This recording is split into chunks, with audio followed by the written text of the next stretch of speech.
How's it going, guys? I hope you are all doing well wherever you are in the world. Welcome back to the channel and welcome to some chill vibes. Just chilling. So this week we're just gonna chill. I've got myself a chamomile tea and this beautifully painted mug. As you can see, I did this myself. Apex colors, look at that, perfect blues. You know, no spots missed whatsoever. It's just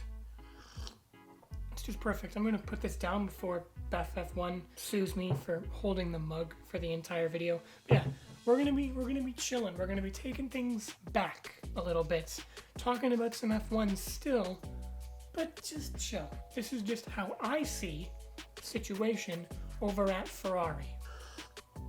Take another sip of tea to warm me up. It's absolutely freezing cold down here, and I can't have the fireplace on because the mic picks it up and it sounds really annoying. So it's got Carlos Sainz with Ferrari.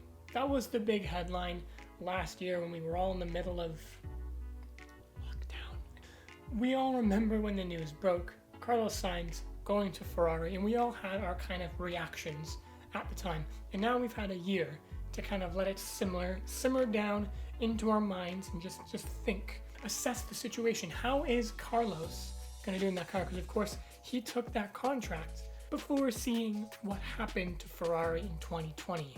And of course, no one could have expected that. It's not like it's his fault that happened. He's not an idiot for signing that contract. It's Ferrari. If anyone's Canadian out there, and I know a very small percentage of my viewers are Canadian, it's kind of like playing for this hockey team, the Toronto Maple Leafs.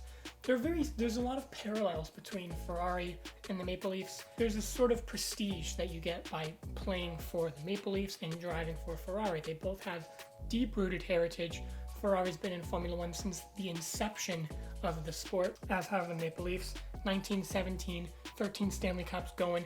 This is going to be the year. That's not Formula One. Let's get back on topic. But essentially, there's this great prestige in driving for Ferrari, and Sainz has mentioned that in his kind of preamble with the team, getting a shakedown with the car. Talking to the media, he said how much of an honor it is to just be driving for Ferrari. Whether the car is good or whether the car is bad, it's just an honor to drive that red Scarlet Ferrari.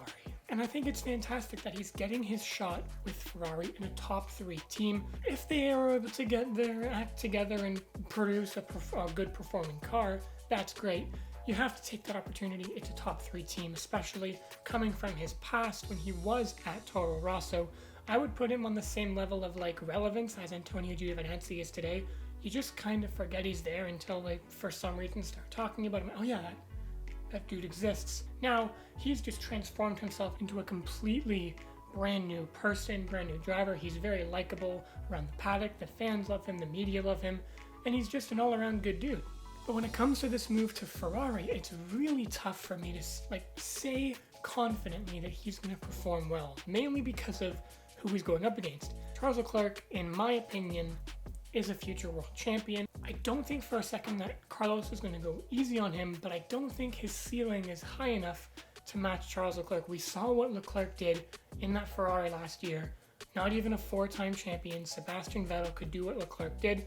Sure, there was probably other factors that led to Seb's lack of performance, but now Carlos is going to have to deal with those factors as well. We don't know how they're going to be treated. It's really hard for me to be confident in Ferrari and saying they're going to be successful. Much like my Toronto Maple Leafs, every single year, I think they're going to do well. I have confidence the team looks good. I'm happy.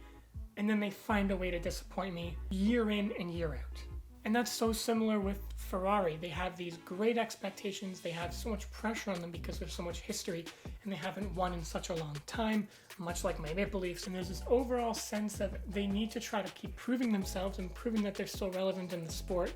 So they hype everything up every single year, only to fall flat, and I will not believe it until I see it. So until I see it, I have so many doubts about Carlos Sainz being in that car.